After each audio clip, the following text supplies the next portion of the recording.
everybody. Thank you so much for joining us for ATA Quarterly Business Insights. Today, we are going to hear from Mark Puckett.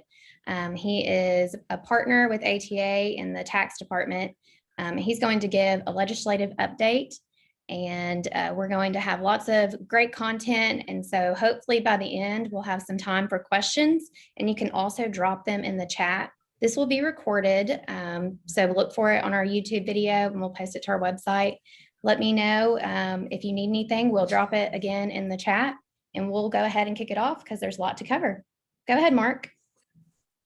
Hey, good morning, Alexis. Thank you. Thank you so much for kicking the presentation off here. I hope everyone's having a great morning. The weather in West Tennessee and Western Kentucky, Central Tennessee and Northern Mississippi is nice. We're getting a respite from the hot weather, but there are storms in Washington, as you will see here in this presentation.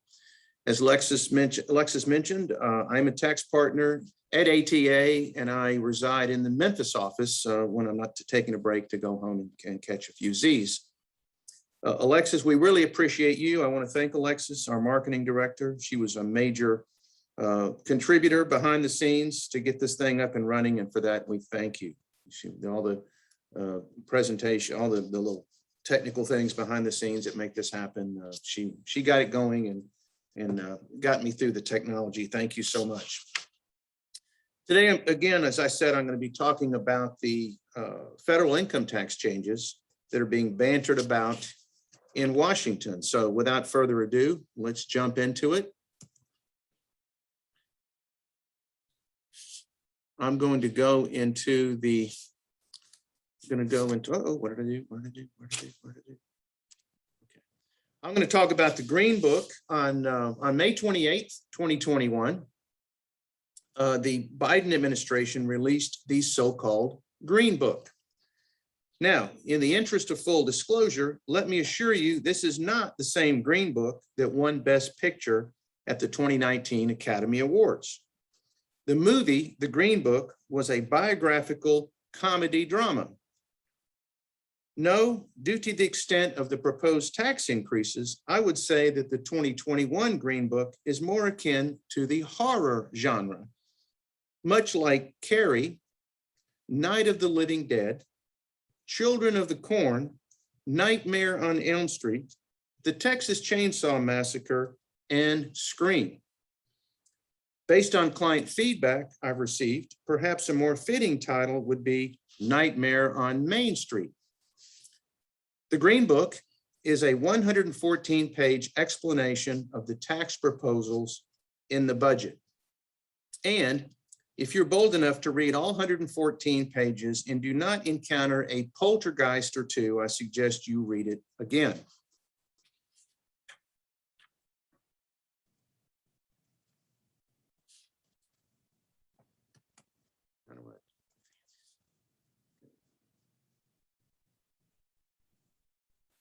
All right, Alexis, you with me? I'm trying to advance the slides here. There we go. All right. You gotta love Mark Twain. I happen to share Mark Twain's contempt for politicians in general, so I will attempt to make this a nonpartisan presentation. We're going to talk about President Biden's legislative priorities, but let's do a little background and just mention that prior to the issuance of the Green Book in May of this year, there was the $1.9 trillion American Rescue Plan Act that was enacted in March 11th, 2021. That particular piece of legislation provided economic impact payments, also known as the individual rebates. In that legislation, there were child and dependent care tax credit provisions. There was a substantial amount of money going to state and local governments for various, quote, recovery funding. There was emergency rental assistance. There were provisions for employee retention and paid leave tax credits. And unemployment compensation was extended. And there was actually a provision to make some of the unemployment tax-free. Now, the Green Book sets out these revenue proposals to fund two of President Biden's legislative priorities. Those are the American Jobs Plan and the American Families Plan. The American Jobs Plan, again, this is proposed, not enacted, it's proposed legislation. What this does, and I'm reading the description that came out of the Green Book, and we'll go into the details later, revenue proposals that, quote, reform, end quote, corporate taxation and eliminate fossil fuel tax subsidies. There's also support for low-income tax housing, education, and infrastructure. With respect to infrastructure, it's broken down into two components. Basically, there is the so-called bricks and mortar infrastructure, and a much larger piece that has been dubbed by many in the media as human infrastructure. There are clean energy projects, incentives, and credits also part of the American Jobs Plan. Going further, the American Families Plan, again, proposed legislation. It purports to, quote, strengthen, end quote, the taxation of high-income taxpayers. It has provisions to expand tax credits for low and middle income workers and families and invest in improved taxpayer compliance and service. Sound like our friends at the IRS may get a budget increase, right? Let's talk about what's going on. What's going on in the legislative branch of government? What are they doing right now? Well, those two legislative proposals proposed by President Biden have coalesced into two distinct components, aggregating around $4.1 trillion. Now, there is a $600 billion piece, which I think has been more appropriately refined in the last 2 days as $550 billion. And you've also heard bannered around 1 trillion or 1.2 trillion. Well, essentially what we have here, that the 6 billion that I have on the screen, just substitute 550 and add 450 more, which is, quote, previously approved funds, that totals around $1 trillion. So the real piece of the, quote, pure infrastructure bill is about $1 trillion, and the 600 or the 550 that's currently being bantered around in the Senate is seeking to be passed through bipartisan support. Well, to get bipartisan support because of the legislative filibuster, it requires 60 votes, which with the present makeup of the Senate consists of 50 Republicans, 50 Democrats, and then Vice President Harris to be the deciding vote in a tiebreaker. So what happened was this late last week, the Senate voted to move this basically out of committee and kind of take it onto the floor. And there were 67 affirmative votes. So that bill has advanced. Now, this so-called infrastructure bill is contained in a 2,702-page document released late this past Sunday, just this past Sunday. Now, further, the bigger piece, the $3.5 trillion bill for the president's family agenda, education, and climate proposals is seeking passage through a budget reconciliation process, which means it can pass with a simple majority in the Senate. The reconciliation process, without going into too much detail, which could take hours, but essentially, reconciliation is a process that can be used for any legislation that affects federal spending and revenue, but can't be projected to increase the federal deficit after 10 years. That's why you're seeing a lot of these proposals come in and they expire in so many years, because they're trying to get that camel through the eye of the needle, thread the budgetary requirements, and so they can pass this, get it past the parliamentarian and pass it through that nuanced process called reconciliation. Now, another little twist to all this, as House Speaker Nancy Pelosi said that the House will not take up the pure infrastructure agreement until the Senate approves the president's $3.5 trillion social and climate change agenda. So you've got a lot going on. You've got the The more conservative, I'll call it moderate Democrats, Joe Manchin, Kristen Sinema, Arizona, Joe Manchin, West Virginia, are kind of moderate. Kristen Sinema actually came out and said here about a week ago that she could not support 3.5 trillion. It was too much. And then on the other hand, you have the progressives who would coalesce around Bernie Sanders and others would like that 3.5 trillion to be around somewhere around 6 to 10 trillion. So a lot of different coalitions fighting one another and grappling to come up with something that they can get through the legislative process. All right, let's get into the details of how to generate tax revenue for all of these initiatives. Well, the president's proposal has a proposed increase in taxes, but let me pause 1 second. The current law, if you go back to January 1st, 2018, the Tax Cuts and Jobs Act changed the corporate rate from 35% to 21% to make American corporations more competitive in the world and to lower what was once the highest corporate tax rate in the world. I think we're one of the highest tax rate in the world at 35%. Presently, this is for C corporations, regular corporations are taxed at a top rate of 21%. The proposal is to raise the 21% to 28%, and that would be effective for tax years beginning December 31st, 2021.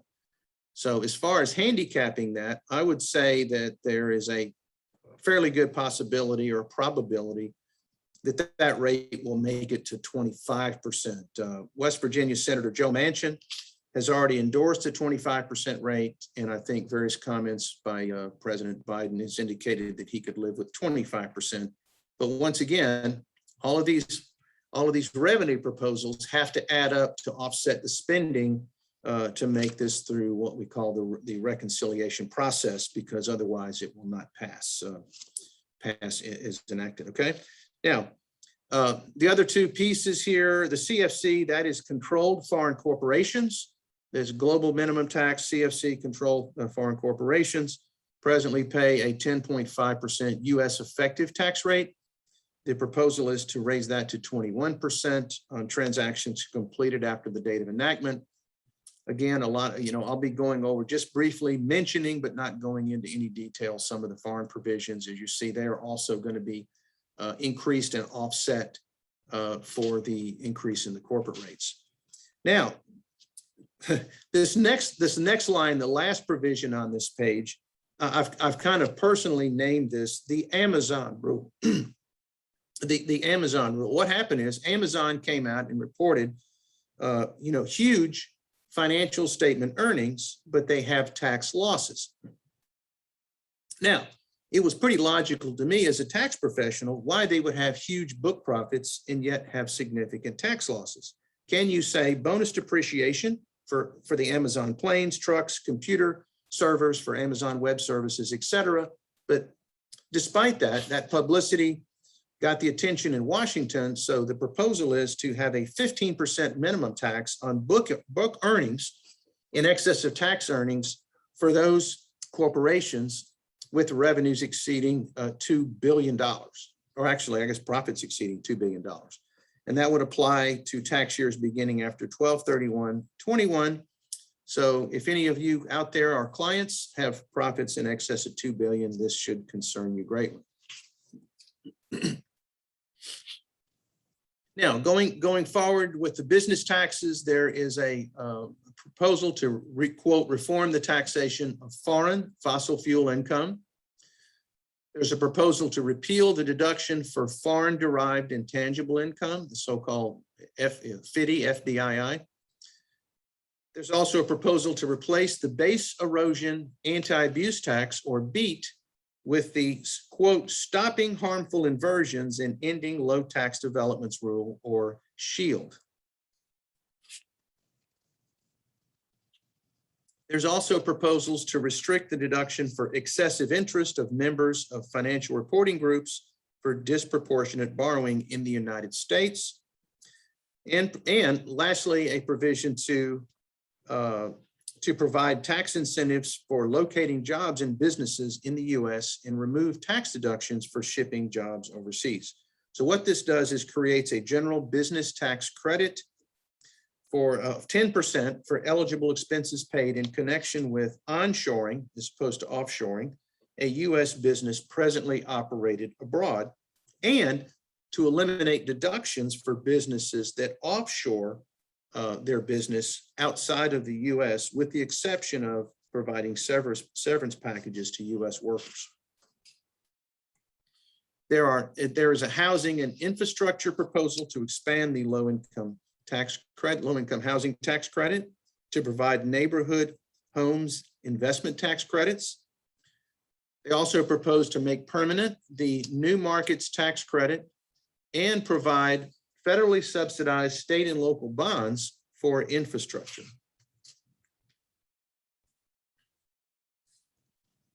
All right, the so-called clean energy provisions eliminate fossil fuel tax preference.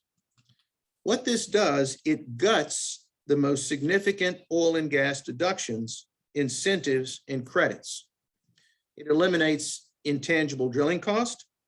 It eliminates percentage completion, and it subjects master limited partnerships, which some of these oil and gas pipelines and other businesses are operated out of. It subjects the MLPs to corporate tax, among other changes. So I'll ask this question, and far from hypothetically, can $9 gas be far away if these provisions get through? These provisions add 11 clean energy incentives for credits for renewable and alternative energy, electric vehicles, and energy efficient and low carbon fuels, including aviation fuels. They also reinstate Superfund excise taxes.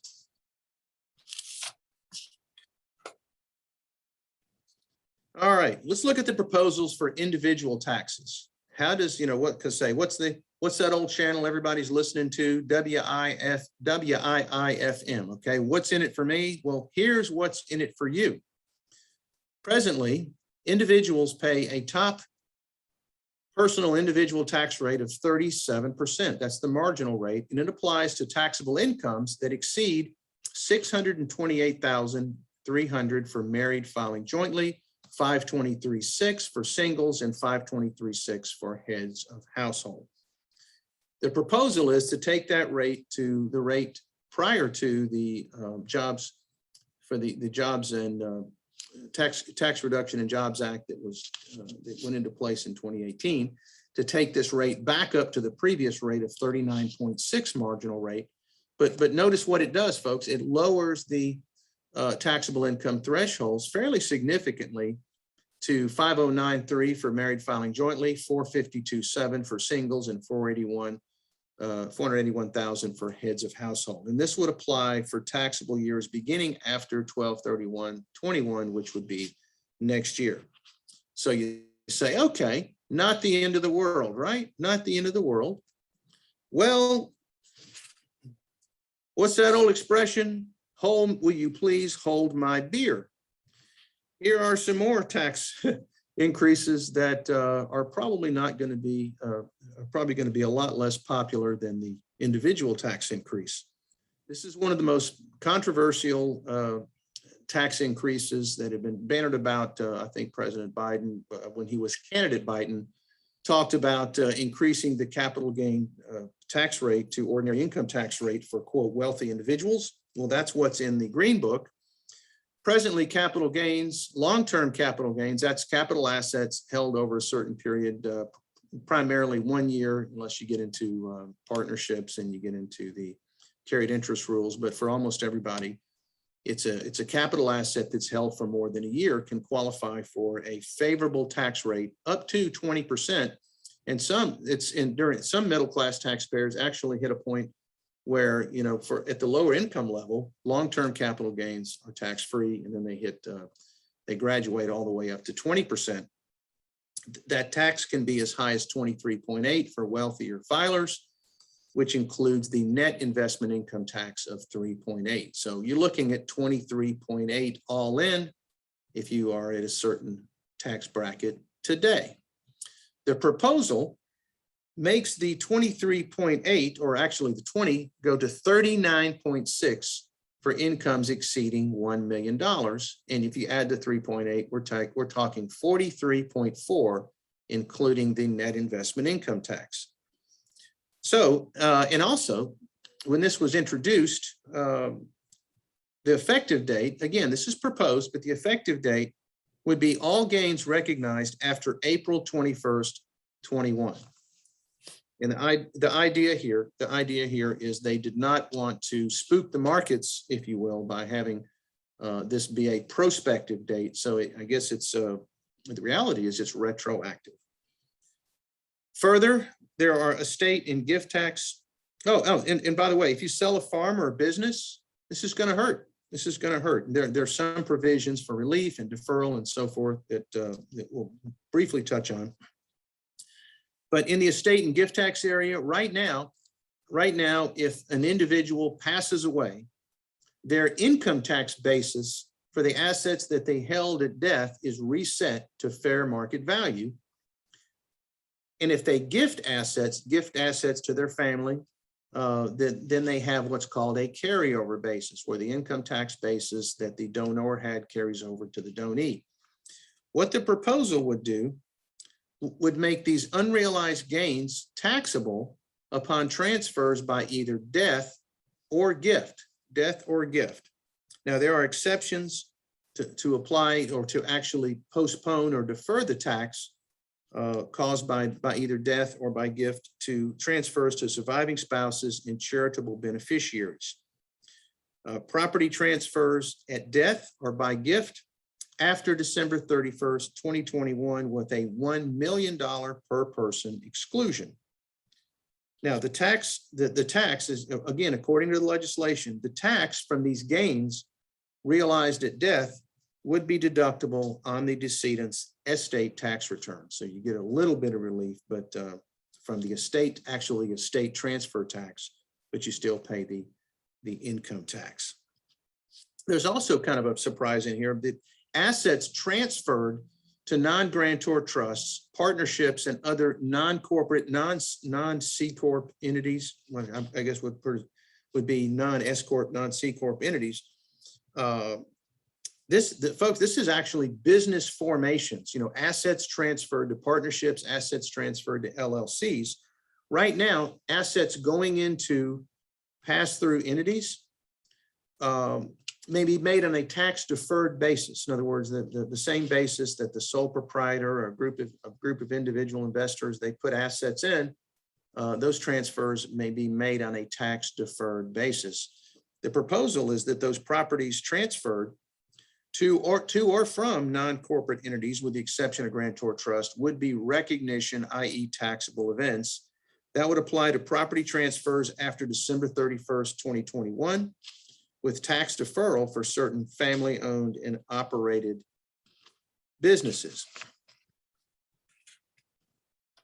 There's also a provision to ensure that all pass-through income, all pass-through business income of high-income taxpayers will be subjected to either the 3.8% net investment income tax or the 3.8% Medicare tax. So really, I call this the S corporation, except we've had a kind of an S corporation exception where if you were actively working in an S corp business as shareholder, employee, et cetera, you could avoid the 3.8% tax, both the self-employment tax and the net investment income tax, but that will be no longer under this proposal.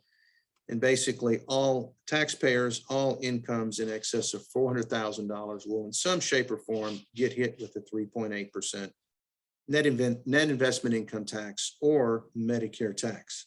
The president's provisions make permanent the American Rescue Plan expansion of premium tax credits. They make permanent the expansion of the Earned Income Tax Credit, EITC, for workers without qualifying children as well. They make permanent the American Rescue Plan changes to the Child and Dependent Care Tax Credit.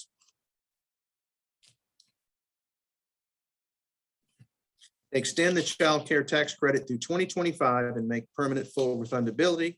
They increase the employer-provided child care tax credit for businesses. They also close loopholes. They're going to tax the carried profits interest as ordinary income, which is by default, if you get rid of the capital gains, the carried interest no longer have value at a lower tax rate. They repeal deferral from like-kind exchanges. Right now, real estate, you can do a deferred exchange if you get real property for real property properly structured as an exchange. There's a small gain deferral in there for $1 million of gains from exchanges of real property, $1 million for married taxpayers, $500,000 for singles and others. And this applies for property exchanges after December 31st, 21. They're going to make permanent the excess business loss limitation of non-corporate taxpayers